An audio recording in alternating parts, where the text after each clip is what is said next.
Hello, everyone. Let me just wait for people to join in.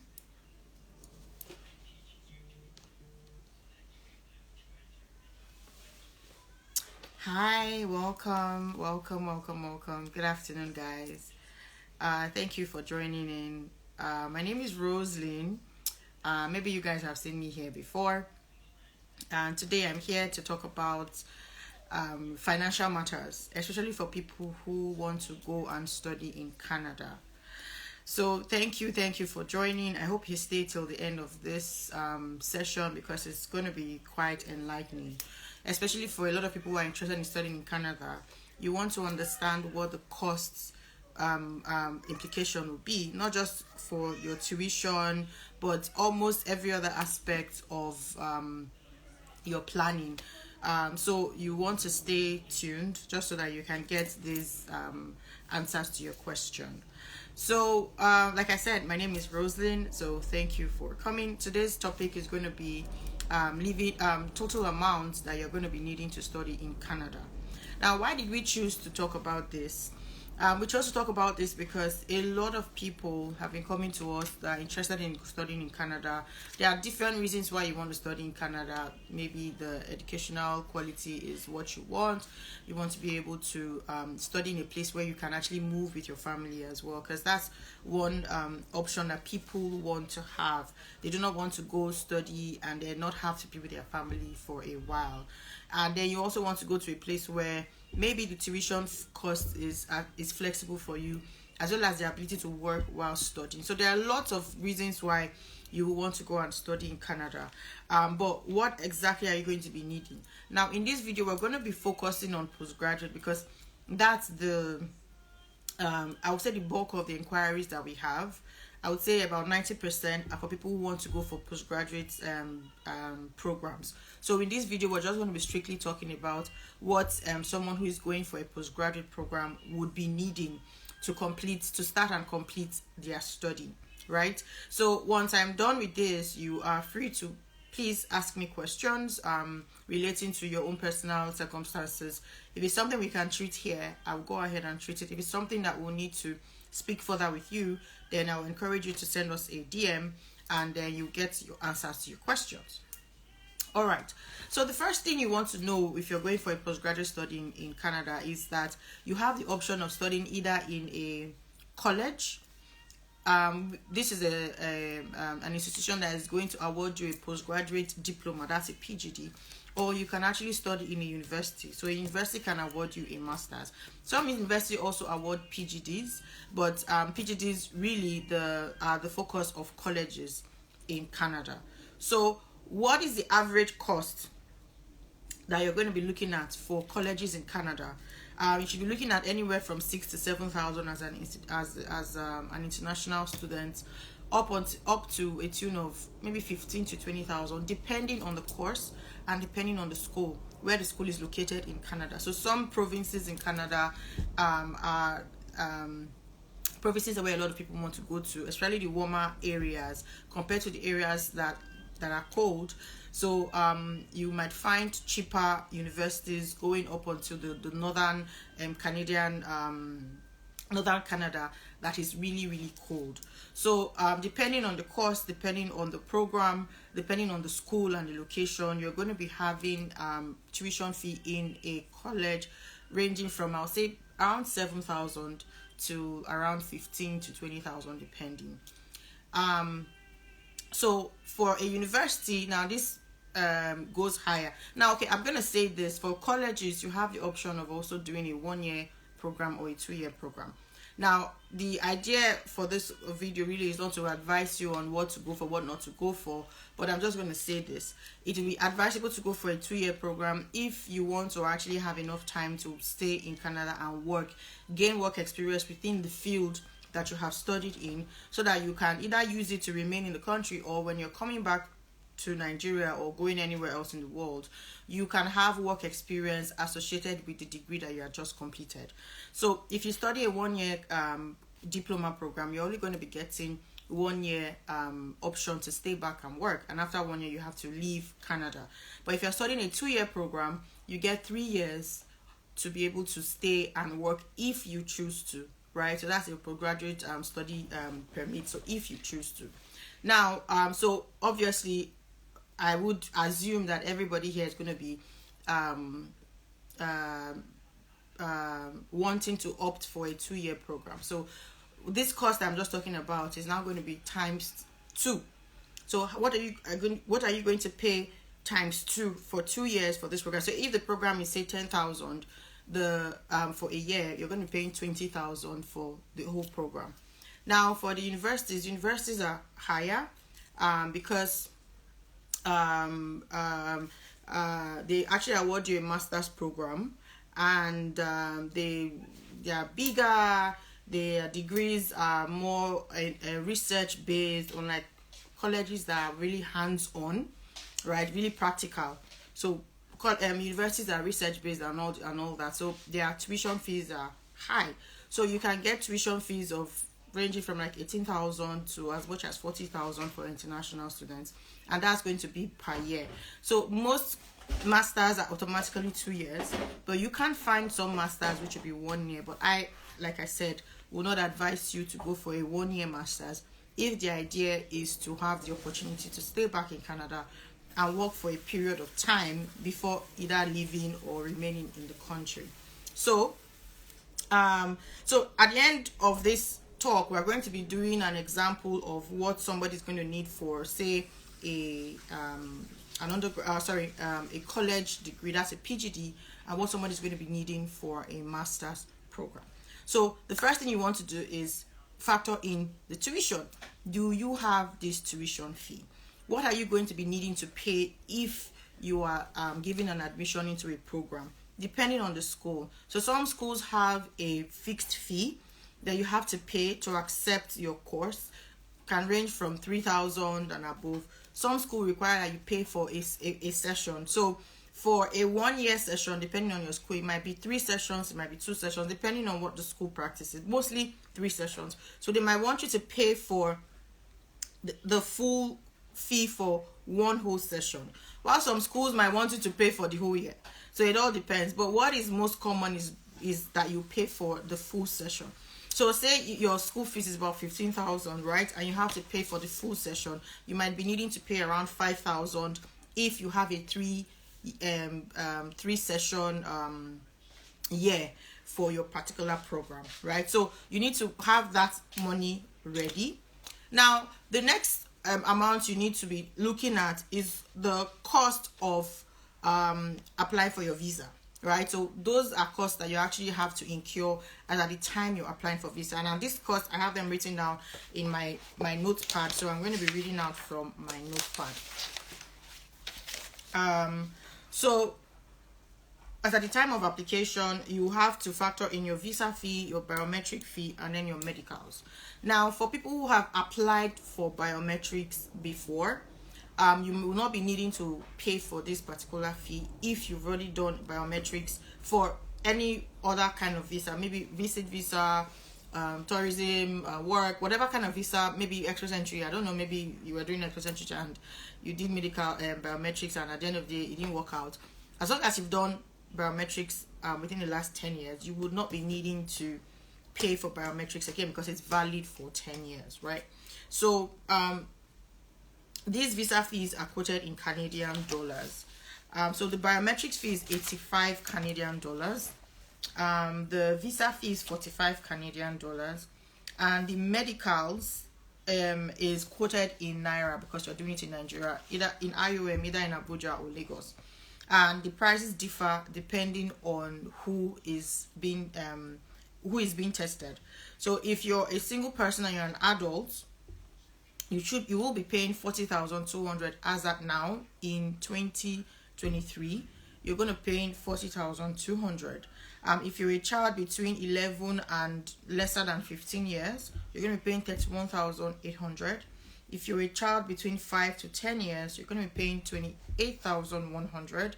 Then if you're a child that is less than 5, you're going to be paying 26,200. Now, I'm quoting these prices because if you have a family you want to apply with your wife and kids, then you need to understand that your children are going to be paying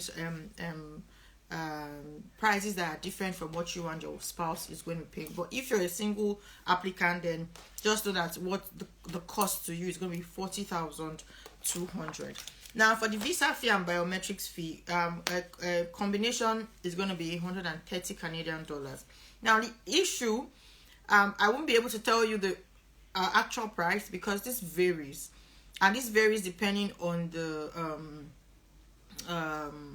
official exchange rate that is being used at that time. Usually it's stable for a while, but you can go there and maybe they would have added 100 naira or 500 or 1,000 or whatever. So this fortunately is quoted in the official exchange rate, right? So that's what you're going to be needing to apply for your visa. Now, what would you be needing in your bank statement? You need to actually show that you have money to study for your course in Canada, and you also need to show that you have money to be able to fend for yourself while you're in Canada. So how much do you have to show in your bank statement? Mind you, you need to show a bank statement of 6 months, unlike for the UK where you only need to show a bank statement of 1 month, your balance of tuition and your living costs. In Canada, you need to show a bank statement of 6 months, right? And you need to have this money in your bank statement at least for the most parts of your bank statement. So let's say you don't even have the full amount at the first month, maybe you have close to, maybe at the second month, but from like the fourth month to the end of the end of the statement, you should have this money and even surpass it by a lot, right? Because these are factors that they're going to consider to look at how buoyant you are to be able to cater for yourself and also offset the tuition fee. So how much do you have to have in your bank statement? Your first year fees, the balance of your first year fees. So if you are supposed to pay 18,000 for a particular course and you've paid 3,000 to the school, you have 15,000 Canadian dollars left. Now that's 15,000 Canadian dollars plus living expense. Living expense is 10,000 Canadian dollars. So according to what is quoted in IRCC website, you need to have 10,000 Canadian dollars sitting in your account to prove that you have enough money to study. Now, if you have dependents and your dependents are also applying with you, then you also need to show them an amount, right, that they are going to use to for their upkeep as well. So if you have dependents, for your first dependent, say maybe you have a wife and kids, for your wife, that's the first dependent, you're going to be paying 4,000 Canadian dollars. So yours is 10,000, your wife is 4,000. Then for the kids, or from the second dependent and so on and so forth, you're going to be paying 3,000 each. So if you're a family of 5, you're paying 10,000, your wife is paying 4,000, then your kids are paying 3,000 each. If you are maybe a single mom or a widower or a widow, and you're going with your kids, so you're going to be paying 10,000 for your own. Your first child is going to be paying 4,000, and then your subsequent children are going to be paying 3,000 each. So that's how it is calculated. Now, we obviously advise that you should have way beyond this money that I have just quoted. So this is the minimum officially that you should show. But obviously, you cannot just show that amount and expect that, you know, you're going to be considered favorably when you're also applying with other people that want to be considered and can show that they can actually afford this particular tuition and living cost. So what we advise is to actually up this money that is being shown in your account. And then one of the good things here for me personally, and for you guys that are interested in this, is that the money you need to show in your account is going to be the official exchange rate. So just like how you would do if you were printing your bank statement for the UK, they use the official exchange rate. Likewise for Canada, they're going to be looking at the conversion using the official exchange rate of Naira to Canadian dollars. So Naira to Canadian dollars, I think, is around maybe 320, 330. Let me just use an average of 350 now. You're going to be timesing that money by, let's say, 350. So that's my calculator. So I'm going to be using my phone to calculate. So let's say you have 15,000 as tuition fee for a year. Mind you, it's 2 years you're going for, but you only need to quote, you only need to show tuition fee for 1 year. So if you say you have 15,000, you've paid 3,000. Sorry, you have 18,000, you've paid 3,000, so you have 15,000 left, and you're a family of 3. Then you are going to be needing to show 10,000, so plus 10,000. Then your wife is going to be showing 4,000 plus 4,000. Then one child is going to be showing 3,000, then plus 3,000. So that's 32,000 Canadian dollars, right? By the time I times this by, say, 350, that's 11,200,000. So you need to be showing a minimum of 11,200,000. So in my opinion, anywhere from 50 million and above is a very good money to have in your account. Yeah. So I haven't done this or haven't said this. Do you actually realistically I think that 10,000 Canadian dollars is going to be enough for you? Or no, let me not even say 10,000 Canadian dollars. This particular amount that you've quoted and used the official exchange rate, is it realistically going to be enough for you? We're going to be looking at that in just a moment. So another cost you're going to be factoring as you're actually planning for this before you move is also your cost of flights. Canada is not a very close country to Nigeria. Canada is actually pretty far, and in most, I think most cases you have to actually transit using, I don't think there's a direct flight. I don't know, I didn't check this, but I haven't heard that somebody has actually flown directly to Canada. So usually you have to transit. It takes like 2 days, to get to where you're going to and all. And flights are in excess of 1 million to get to Canada. Maybe when you're having some kind of promo or something like that, you can see it around 700,000 to 800,000. But usually it's in excess of 1 million. So if you're a family of 3, you should be looking at an average of 3 million for your flights. So how much do you now really need for your studies? By the time you get to Canada, depending on your school, even if you've paid the minimum balance, right, you might be needing to actually pay up the rest of your school fees. How you're going to make this payment will also determine the amount of money you should have. Now, in Nigeria, you have the option of paying through the bank, who is going to actually send this money using the official exchange rate plus some charges, to the school. And then you have the option of paying black market. Now, unfortunately, for paying through the bank, the process is quite lengthy, and you might not be having the option of time depending on when you made application for your program. So if you do not have time, right, and you're supposed to pay, say, maybe 5,000 Canadian dollars, ideally that should be around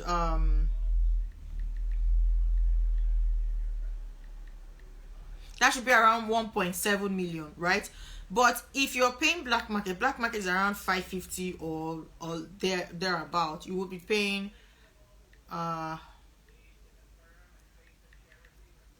you'll be paying 2.750. So you should be looking at an extra 1 million naira when you're thinking of studying in Canada, because nobody can guarantee you that you're going to be getting your PTA approved. Do you understand? So for a 5,000 deposit, you should be looking at anywhere between 1.7 to 2.7 million naira. And this is also goes for the rest of your tuition fee that you're going to be paying as at the time you're getting to Canada. Now, there's an option obviously for you to work and maybe be able to sort your fees if it's going to be possible, depending on the kind of job you're going to get. But before you go, you need to actually plan for these monies, right? Now, what's going to be your living costs when you get to Canada? This now depends on the province that you're going to be in. The province will determine what the average rent is going to be for a 1-bed, for a 2-bed, for a 3-bed, and it's also going to determine what the cost of transportation is going to actually be for you and your family. Now, if you're going with for you and your family, I'm going to be putting averages here. I'm not going to be talking about particular provinces or particular states or cities, or because that's going to be too lengthy and they're just too much to mention. So, but averagely, if you're looking at a 1-bed, that's like a parlor and a bedroom, you should be looking at anywhere from 1,000 to like 1.5. depending on where, if it's rural, if it's a rural or suburban area, or if it's a city or the city center, and then depending on the size. Now, this has increased within the last 2 to 3 years because there's a housing shortage in Canada currently. So for you to get a house, you actually have to have money. You actually have to have cash, and it's now more expensive compared to what people were paying 2 years, 1 year, ago. If you're looking at a one bed, you should be looking at anywhere between maybe 800 to still around 1.2 to 1.3, depending on the place. If you're looking at a shared apartment, you should also be looking at that range. So maybe you're looking at a shared apartment of like a 1 bed or a 2 bed with someone. You still be paying around 800 to 1,000 because you guys have to actually make the difference and pay for that apartment. Now, if you're paying for a 2 bed, I think I have it here so that I don't. A 2 bed is around 1,008 and above. So why would you want to actually go for a 1 bed or a 2 bed or a 3 bed and above? It now depends on the amount of people that are accompanying you on your trip. You cannot go to Canada with your wife and 2 kids and get a 1 bedroom. It's not possible.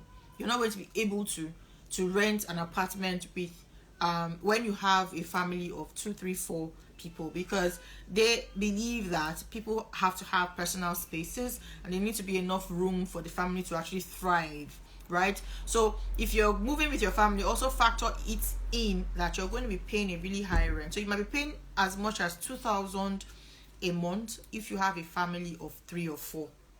So 2,000 a month, if you're doing it officially, right, you're going to be paying around 700,000. But if you can't even get it, let me even forget the official rate. You can't even get the official rate. So you're going to be doing black market exchange, which is around 500 to 550. This price fluctuates. So you're going to be looking at between 1 million to 1.1. So that's going to be a monthly cost, and this is money you have to remove at the time you're landing. Before you're able to get a job, before your dependent is probably going to be able to get a job, it might take you a month, 2 months, 3 months or thereabout. You need to be able to fend for yourself and have somewhere to live during this period. Aside that, you also, like I said, there's a housing shortage like in most places, right? So you might actually need to stay in an Airbnb for a while.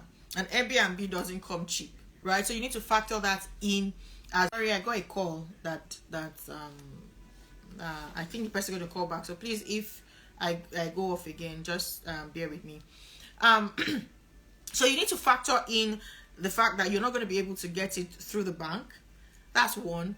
2, you might not be able to get accommodation easily, which is also going to help you save cost. So you need to factor in Airbnb or hotel for like 2 weeks to 1 month, depending. If you have a family, good for you. In the location that you're going to, you can stay there. If you can have somebody check for houses for you and probably get properties that you might be able to stay in before you come, also fantastic. But a lot of people will not have this because not so many people have families in Canada, especially in the places where they are going to school, right? So the school that you're going to might be favorable to you, but you don't have family around there. Your family might be another lifetime away because Canada is so big that even within the same country, they don't even use the same time, right? So they have some people are 2 hours ahead and below within the same country. So you might have people in Canada, but you're not within the same zone or within the same locality. So you need to factor this in. Now, what would I advise if you're going to Canada, if you're going to move with your family? I would advise you to have a lot of money. I know everybody has been on the internet lately where people are coming in from the UK, from Canada, talking about, oh, this, oh, that, you need to have money, you need to have this. And then there's been backlash, from people saying, don't discourage people to come. You that you're there, why are you there? Why don't you come back to Nigeria and all that? I believe that we should learn from people that have gone ahead of us so that we can plan better. There's no need to just go and suffer unnecessarily. There's absolutely no need. There's no need to go and see shege before you realize that you should have actually planned well. So if this country is your ideal country where you want to go to, where you want your family to accompany you with, especially for people who don't have families, if you're single, then obviously you can make the decision for yourself. if you have families and you want to go with your family, you don't want to go and put yourself and your kids and your spouse in a situation where you're going to be very cash tight and cash strapped, and start having even family problems because of decisions that you've made. So this is why you need to plan really, really, really, really well. So let's now do some mathematics. How much are you going to need realistically if you were going to study, say maybe in a university, and the university is collecting 20,000. So let's say, for instance, the university wants you to pay 10,000 out of this money, and you're able to pay it using Form A. So let's say they collect Form A 3.5 from you. So that's 3.5. That's at 350. So that's 3.5. For your visa application, you're going to be needing 130 Canadian dollars. So I'm also going to be using 350 to convert this, just in case. So plus 130 times 350. Okay, so you have sorry. So you have 45,000 plus 3.5. That's 3.545. That's 3,545,000. Then for your medicals, you're going to be paying 40,200.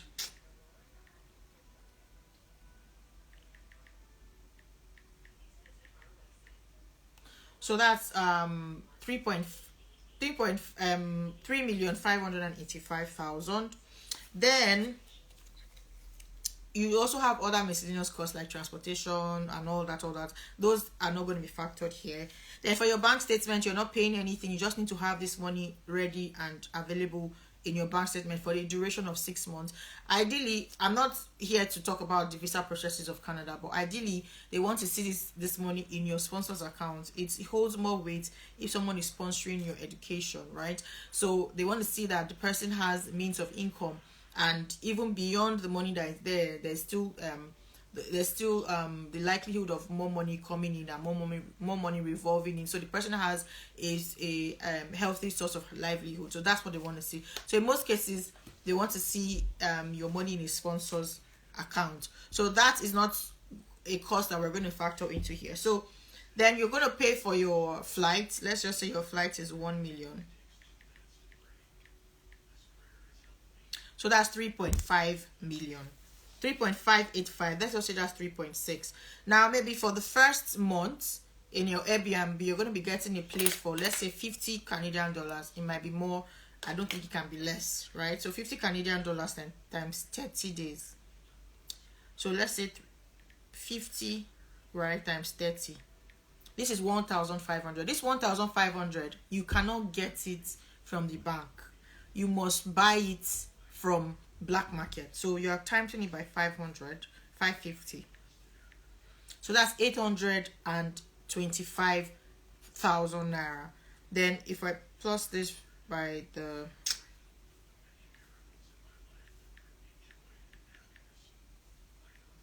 so that's 5.410. So that's just say 5.5 million. So as a single person, if you're going to go to Canada and you want to actually factor all the costs you're going to be spending, if you're going to be paying like a 10,000 Canadian dollars for your fees using the Nigerian CBN rate, then for you to get there and then get an accommodation and everything for the first month, you're going to be needing around 5.5 million naira outside of money that's going to be in your bank account. So if you're now a family of 2, family of 3, family of 4, this money now increases and increases and increases. So for instance, you can't get a 1-bedroom Airbnb for all of you to go and camp in. They won't even give you their property because they feel you're going to spoil it. So you might have to get a 2-bed or a 3-bed. That can raise the cost, can double the cost for the Airbnb. So as a single person paying 850,000, for a family of 2, you might actually be paying up to 1.5 or let's say 1.4 or 1.3 per month, right? And you might be needing to stay here for as much as 3 months. before you actually get an accommodation. It's really difficult to get an accommodation. I'm not going to lie to you. Like, it's all over the news, and the government is actually trying to help people overcome this particular stress. One of the reasons why, obviously, is the fact that prices are just so exorbitant. Like, it's very, very expensive, right? And even as expensive as it is, you have so many people lining up for one single apartment. So for one apartment, you might have 10-20 people that are interested in it. So it's the highest bidder who has the most money that is going to get the apartment at the end of the day. So this is happening in most cities, not all, but in most cities. This might actually be a reason for you to want to consider one city over another.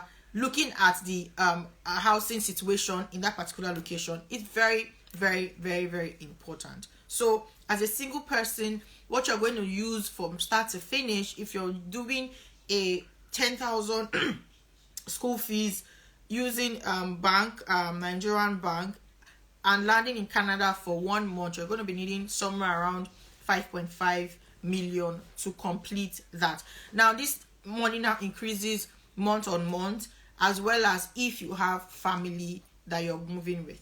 Now, how do you sustain yourself? Because in my opinion, you need to be able to have enough money to fend for yourself for at minimum of 3 months, at minimum, because you do not know what situations you're going to meet there. You might need to adjust. You're going to school, you need to adjust in that particular environment. You're looking for an apartment. You're okay, sorry, I didn't even factor transportation. Most times you can't even get accommodation around the school. Some people need to actually move 1 hour, 2 hours away from school location before they can find an apartment. So you need to factor in transportation costs. So what kind of transportation are you using? Are you using the bus? As a student, you might be getting a discount on this, but you might actually be spending as much as 400 Canadian dollars per month getting a monthly ticket. As a student, it might be that expensive. So that's also something you're going to factor in. So you need to have all this money for at least 3 months while you are planning. Now, within 3 months is enough time for you to have settled in, gotten your accommodation, know your whereabouts, and then also maybe get a job.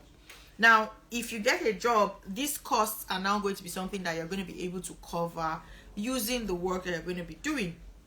But mind you, students only get 20 hours of work time, and it depends on the school.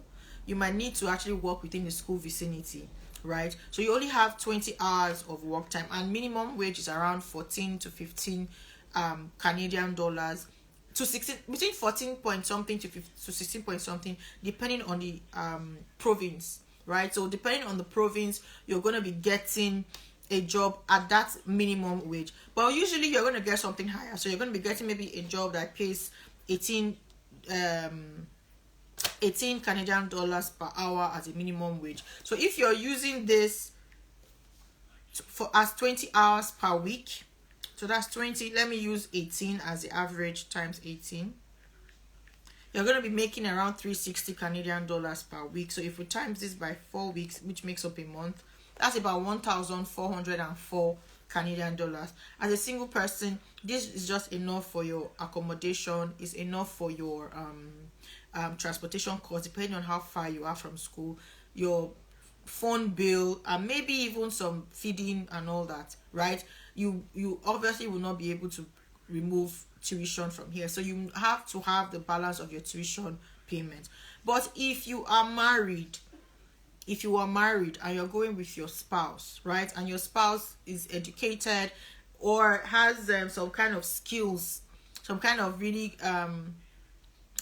sought after skills, your spouse can actually get a very good job that can pay as much as 30 something dollars, as per hour, right? So your spouse can be earning as much as 2,000, 3,000, 4,000 Canadian dollars, which is also going to help you to maybe complete your tuition fees, help with the accommodation, help with transportation and all that, right? Also note that with a spouse comes increase in what you're supposed to spend, increase in accommodation and transportation, but they can actually help cover the costs because they are going to be working and they're going to be able to work full time. They don't have restrictions on the amount of hours they're able to work. Now, I think last year the Canadian government allowed for students to be able to work full, no hourly restrictions. Yeah, somebody is just saying it like, yeah, there were no hourly restrictions, but this was for the Christmas period. right? So for that period, I think there was a lot of shortages. They actually increased it to 40 hours and beyond. Not even, they increased it to 40 hours because 40 hours is a minimum, right? So you can actually work even more than 40 hours. So after that period, the Canadian government still said that they were still leaving it open, right? But this can be subject to change at any given time. So if you're planning, let's say you want to go to Canada now, you can't even make university in Canada now for September, which means you're planning for September of next year, right? So you don't know what's going to happen between now and September of next year. The rule and the law is that students will work 20 hours. The allowance that they are giving for students to work more than 20 hours is just something that is temporal, unless it is now written into law that students can actually come and they are able to work 40 hours and beyond. That's when we can categorically just say you can work 40 hours, you can work 40 hours, and it's a blanket statement. But for now, the rule, the law is 20 hours.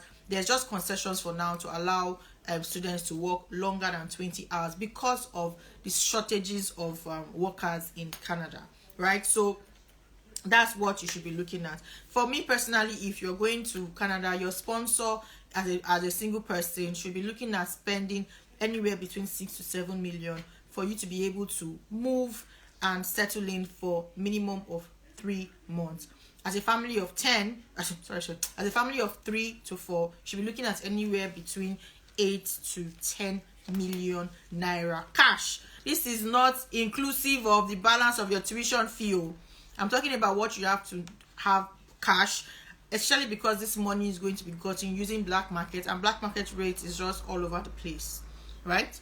So I'm going to be taking questions now. So it's just a basic summary for you to understand what you need to do, because people come to us and they have 1 million, they have 2 million, even 3 million, and you can't do anything with that. And that's like the total money that you have. There's no other money coming from anywhere, maybe from a sponsor and all that. You can't. And you're like, oh, can't I work and make this in another? You no. Except you already have soft landing. You already have maybe somebody in that location, and you're going to a school within that location. You have accommodation. The person has already helped you to look for some jobs that do not require maybe certain certifications and all. So as you're landing, maybe the first 1, 2, 3 weeks, you already have everything settled. Yes, maybe. But I would say 80 to 90% of people do not have such soft landing, right? So realistically, you cannot expect to spend 2, 3, even 4 million and be able to actually move to Canada comfortably without actually having stress, unnecessary and unlimited stress. So just putting it out there so that you can understand what the cost implication is if you're thinking of studying in Canada as a single person or with your family. So I'm going to be taking questions. I think it's almost 1. I did start late. So I'll probably be, if the questions are much, I'll probably be doing this beyond 1 o'clock. But if the questions are not much, I will be ending this by 1. So you can actually send in your questions if you want to know anything that has to do with finance. The good thing about Canada is that the application process for visa is not expensive. So everything you're spending is around 100,000 to apply, right? Unlike if you're going to the UK, where the minimum you're spending is around 800 to 900,000. Taking into account that you need to pay for your IHS and you also need to pay for your visa application fee, it's very expensive. So for someone going to the UK, you are going to be spending so much money just to make your application. But in Canada, the application fee itself is not very, very expensive. That's one advantage that I see. I'm not seeing any questions. Okay, so I thought the government has increased the hours for students to 40. Yeah, like I've already covered this. So do we have questions? Who has any question that they want to ask to know about the cost of studying in Canada? Who has any questions? Okay, all right, so if we don't have questions, I'm just going to continue talking about this until I think we hit 1 o'clock. So there are other things you might need to also factor in when you're also going to study. So like insurance, you might actually need to get out private insurance, for your health. Usually, medical to visit a doctor and all that, those it's actually free. Like taxpayers actually pay for this particular thing, but you might actually need to consider medical cost in your planning as well. So that will differ depending on the province that you're actually going to. So those are other costs that you also need to consider. Do we have a question? Okay. Okay, I thought I saw a question. So those are other costs that you also need to consider. Can a family of two stay in a one-bedroom apartment? So when you say family of two, that's husband and wife. Yes, you can stay in a one-bedroom apartment because you are husband and wife. How do I assist the proof of for admission? So family of two. Okay, let me buttress the family of two. As a family of two, I'm assuming that you're husband and wife. Yes, you can stay in a one bed. That's one bed, and then the sitting room as the second room. So you can stay in a one bed. But when you have children, like maybe you have one child, you need to get a two bed because the child has to stay in one room. If you have two children, you might still be able to get away with two bed because the children, especially if they are same sex, can actually share one bedroom. But anything from three, you need to get more rooms for you to be able to accommodate them, depending on the province, right? Do you assist with proof of funds for Canada? Unfortunately, no.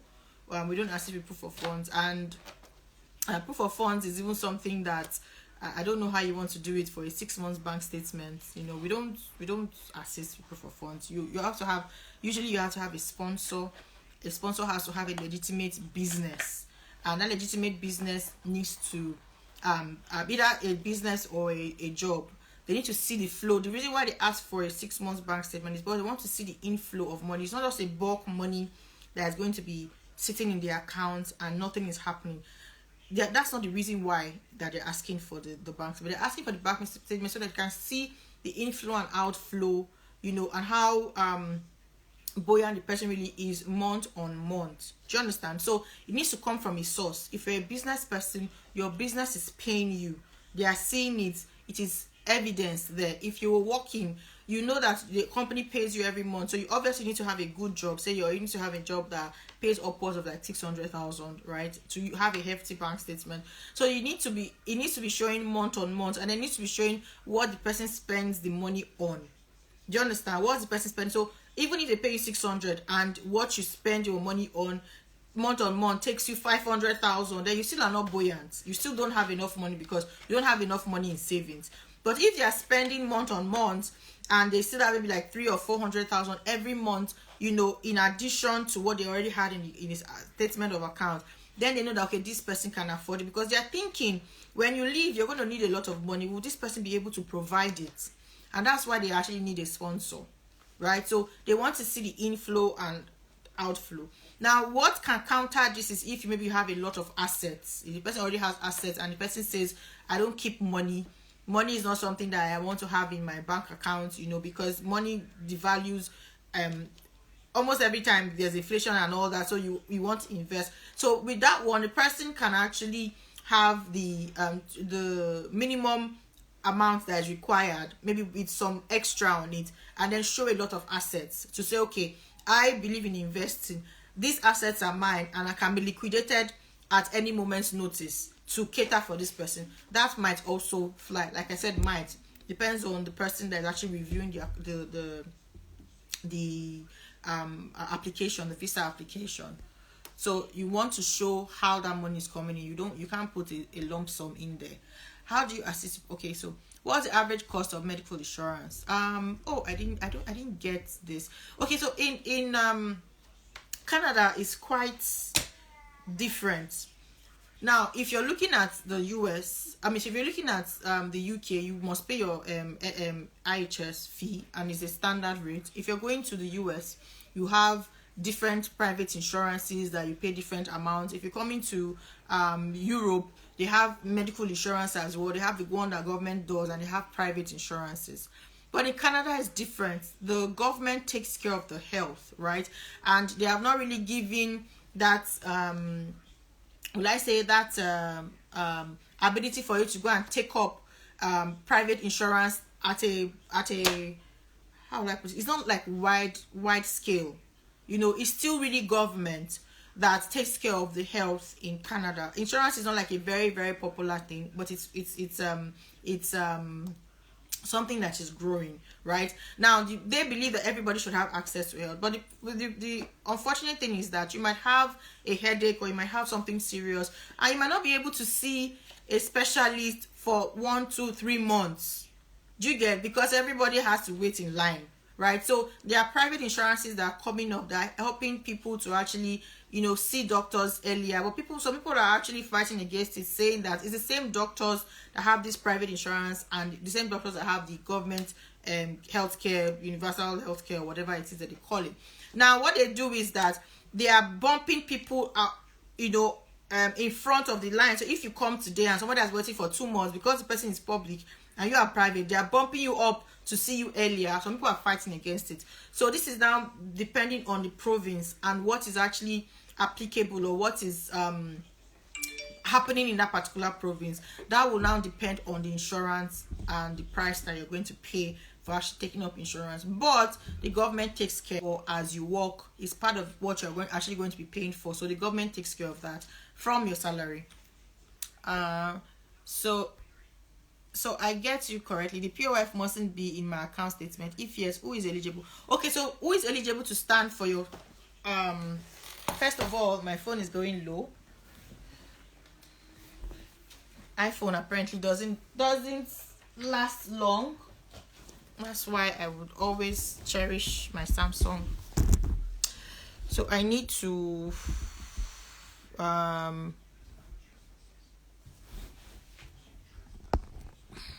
need to adjust this. Just give me a moment, because I do not want it to die. I probably need to hold it.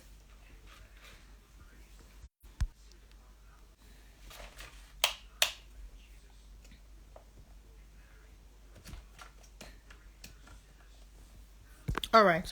So if I get you correctly, the proof of funds mustn't be in my account statement. If yes, who is eligible to stand as my sponsor? So the most eligible people will be your parents. That's like the ideal case situation. But you can also have family members, especially the ones that share the same surname with you, or that you can prove the relationship, right? So you must prove the relationship with this person. So it can be your uncle, auntie, it can be your husband, it can be your wife, right? So these are the people that share familiar relationship with you.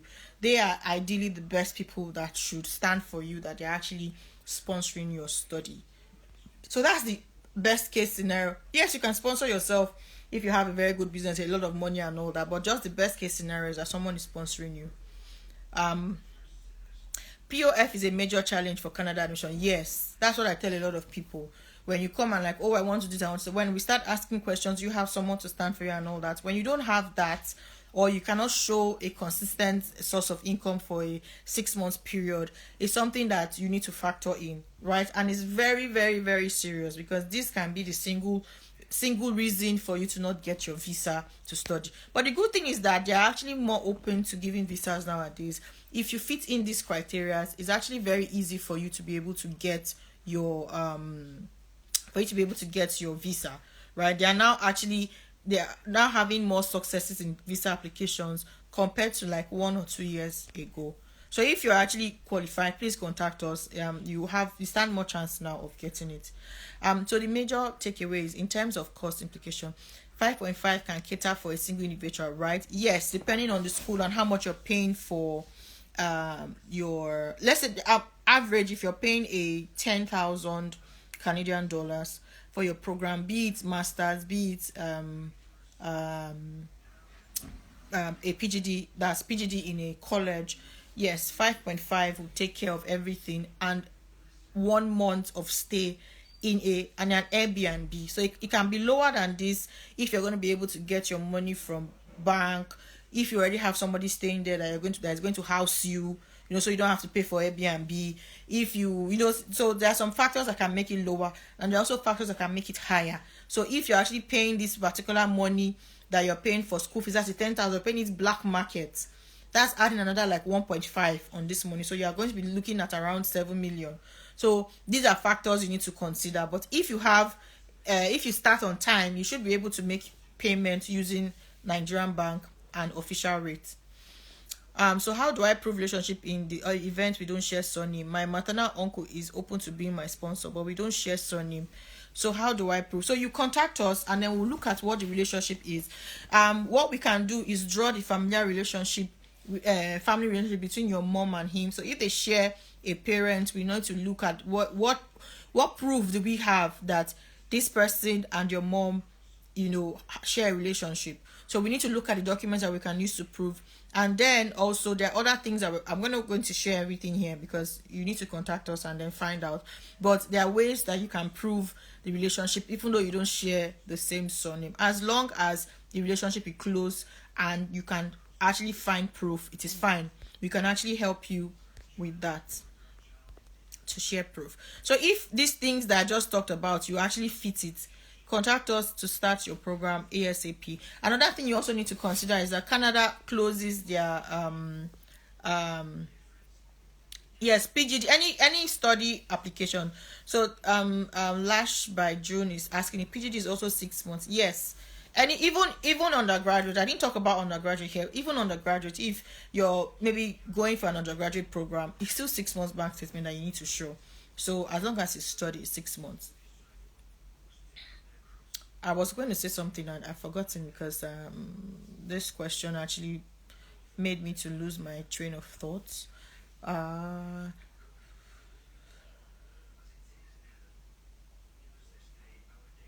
don't think I remember. Major takeaways. Yeah. So like I'm saying, I remember now. So if you want to study in Canada, you need to actually act on time. Unlike other countries where you can actually maybe apply this year and still get it this year and all that, Canada in most cases you need to apply the year before. So if you're looking at studying in September next year, you need to start very, very early. From now, you need to actually start gathering your documents, gathering your money, because you need to apply months before your program. It might take up to 5 months to actually get your visa out. Now, we've seen that it has been reduced to like 2 to 3 months. People are getting it in 6 weeks, 8 weeks, 10 weeks. But ideally, it's around 5 to 6 months. That's the ideal time. So you want to give that particular allowance. So let's say you're starting in September. You're supposed to be making your visa application for your September study now. So when are you supposed to have applied for that study? You're supposed to have applied months prior. Make your tuition deposit, get all the documents that you need, do your medicals, and then apply for your visa. So if you're thinking of next year, you need to start the process maybe around this time, or at least know the things that you need to gather before the year runs out. You need to have started your process, applied, and then started everything. Especially if you want to also pay using bank and CBN. CBN can take anywhere from 2 to 4 months before they'll actually deduct you. So you actually need to actually have that time allowance for the money to go if you want to reduce your cost of studying. So that's something you need to factor in as well. I'm seeing that some people are just joining. So this video is going to be posted on our page. You can actually go back and watch it. If you have further questions, feel free to ask in the comment section, and feel free to send us a DM. Feel free to contact any of our counselors. You will be referred to someone who's going to take you through the process you need to actually go through to study in Canada. And then we are very, very happy to work journey, to getting your visa. So from me, I've already talked and it's past 1. If I don't see any more questions,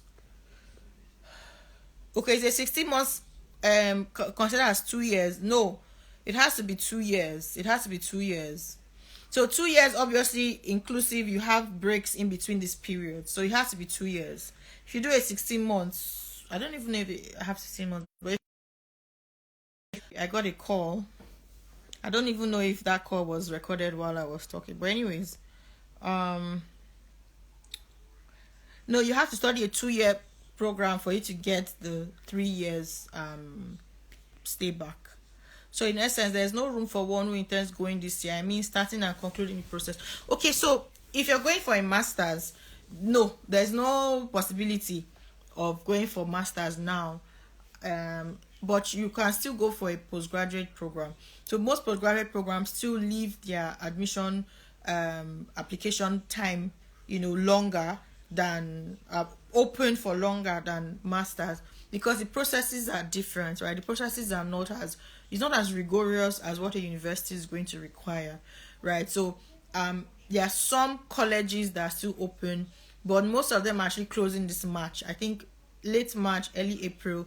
I don't think anything from middle of April you might not be able to get anyone again, right? So that's for colleges, and that's for a PGD program. And what I didn't say earlier on was that if you want to go, even if you want to go for a master's and you have a 2-2, it might be very difficult for you. Very, it's not impossible, but it might be very, very difficult. Usually the option that you have is actually to go for a PGD. If you have a 2-1, then you are the people that can actually more easily go for a master's program in Canada, right? So if you have a 2-2 and you don't mind going for a PGD program, there are still a few schools that are still open, but that's the close time is very, very short. So if you don't have all your documents in hand already, you still might not be able to make it. But if you do, please contact us so we can help you with this. That's Augustine 7529. Okay, so like I said, please, if you're just joining, you can always wait. We are going to repost this, and then you can take a look at the content here. If it suits you and you know that you can actually provide these things that I've talked about, then please contact us. We can take you through the process. The visa approval rate is now increasingly higher than before, so you stand a very good chance of getting your visa if these things are met. Is there an option available for one with a postgraduate diploma from Nigerian university? Yeah, if you have a postgraduate diploma together with your BSc, you might be able to apply for a master's program. So that will now depend on the course, depend on the school, depend on the grade that you had and all that, and then depend on your SOP.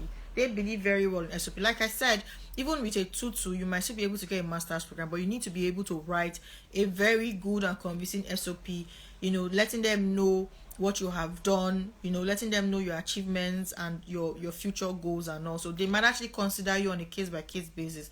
So with a PGD from Nigeria, yes, it's also something that you can also be able to use, to apply, right? So they looked at this on a case-by-case basis. Do we still have any more questions? I think I can afford maybe one more minute until we leave. Do we have any more questions?